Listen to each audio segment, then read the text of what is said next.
Public transportation isn't cheap, but a new study says British people who commute to work by train are spending more of their salaries on fares than other Europeans.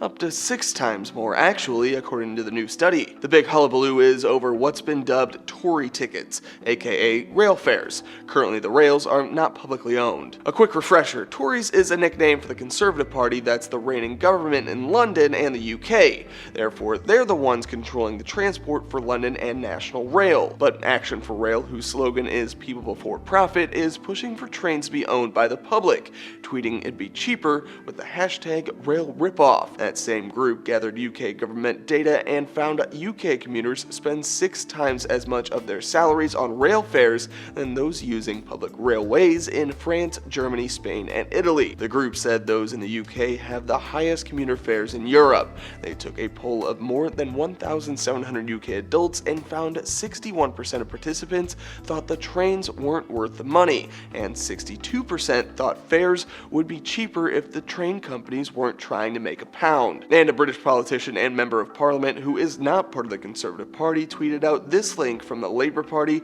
that calculates how much your Tory ticket has gone up in the last 8 years based on your zip code. The Guardian says rail fares have been rising above inflation for more than a decade as successive governments attempted to shift more of the cost of the railways from taxpayer to passengers. For example, season ticket costs have risen by about 25% since 2010, the outlet says. The latest cost hike took place over the weekend, and the government has pledged to freeze fares. A representative of Network Rail mentioned the figures ignore the fact that Britain's trains are faster and more frequent than others.